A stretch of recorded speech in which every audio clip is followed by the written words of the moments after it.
Réglementation sur l'intelligence artificielle dans l'Union européenne, partie 121.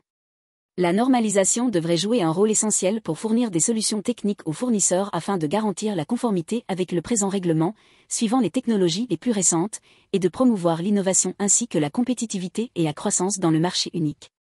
Le respect des normes harmonisées telles que définies à l'article 2.1 c du règlement UE No 1025/2012 du Parlement européen et du Conseil 41, qui doivent normalement tenir compte des évolutions technologiques les plus récentes, devrait être un moyen pour les fournisseurs de démontrer la conformité avec les exigences du présent règlement.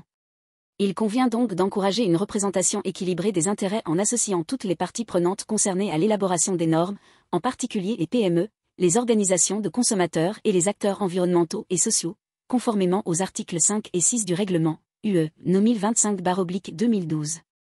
Afin de faciliter le respect de la législation, les demandes de normalisation devraient être formulées par la Commission sans retard injustifié.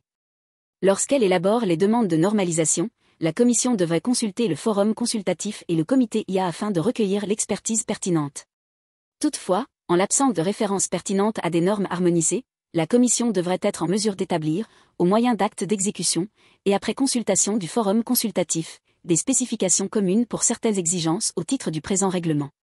Les spécifications communes devraient être une solution de repli exceptionnelle pour faciliter l'obligation du fournisseur de se conformer aux exigences du présent règlement, lorsque la demande de normalisation n'a été acceptée par aucune des organisations européennes de normalisation, ou lorsque les normes harmonisées pertinentes ne répondent pas suffisamment aux préoccupations en matière de droits fondamentaux, ou lorsque les normes harmonisées ne sont pas conformes à la demande, ou lorsque l'adoption d'une norme harmonisée appropriée accuse des retards. Lorsqu'un tel retard dans l'adoption d'une norme harmonisée est dû à la complexité technique de ladite norme, la Commission devra en tenir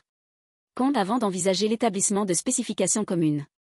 Lorsqu'elle élabore des spécifications communes, la Commission est encouragée à coopérer avec des partenaires internationaux et des organismes internationaux de normalisation.